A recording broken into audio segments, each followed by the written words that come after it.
Real faith expresses itself in behavior, in character, and in good works. Now, it should be apparent, ladies and gentlemen, that the Christian answer to the problem of human guilt is unique. David Gooding points out that of all the great founders of religions, Christ is the only one who will come alongside us claiming to be our Creator incarnate, come to deal with the problem of the guilt of our sin by means of his sacrifice on the cross, so that we can receive forgiveness and peace with God. Now, to ask, why must we think that Christ is the only way to God, is to miss the point completely. For Christ does not, in that sense, compete with anybody. For the simple reason that there is no one else who claims in all of history to deal with this fundamental problem. He's the only one in the running.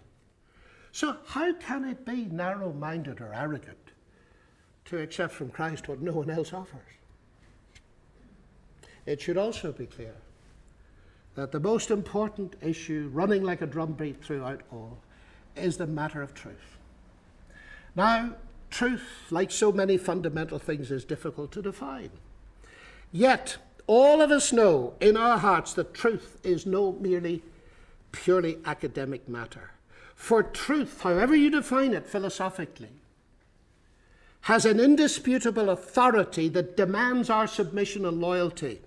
And all of us show we accept this by the fact that we expect others to accept it too. Just imagine. You're taken to court. You're charged with serious offence that you haven't committed. The prosecution presents its case very cleverly and persuasively, but it's false. And you put forward the true facts to prove your innocence.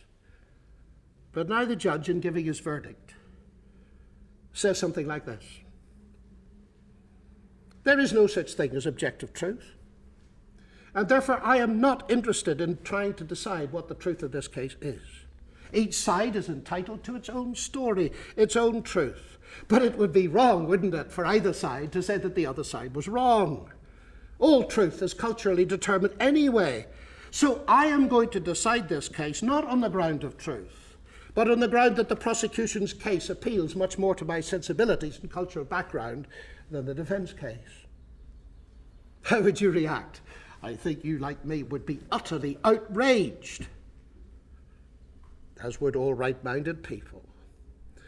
You would not take a pluralist view of the facts of your case. We've reached the heart of the problem of pluralism, ladies and gentlemen. Our culture is not completely pluralist. It's pluralist about values, but not about facts.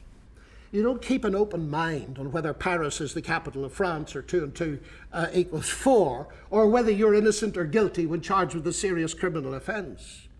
The view of our culture is that facts are what we have to reckon with, whether we like it or not. Values are what you choose. But what pluralism goes on to say is this: that all religions belong to the category of values. However, that's naive. Of course, almost anyone could dream up some kind of religion, and many people have, that have no objective factual dimension. But most major religions are not like that. Indeed, not even secular humanism is like that. They claim to be presenting truth. Secular humanism, for instance, presents as a fact that we human beings are the end result of an unguided, purposeless process that did not have us in mind. The three monotheistic faiths say the exact opposite. God created man in his own image, male and female, he created them. Now, the interesting thing is that pluralism will often accept the first as a fact, and the second as a value. But this driving of a wedge between facts and values is a very tenuous and arbitrary thing. And what is important for us at the conclusion of this lecture is to realize that the heart of the Christian message is not a statement of values at all, but it is an announcement of a new fact, the fact of Jesus Christ himself, that in his life, ministry, death, and resurrection, God has invaded history for the redemption of the world.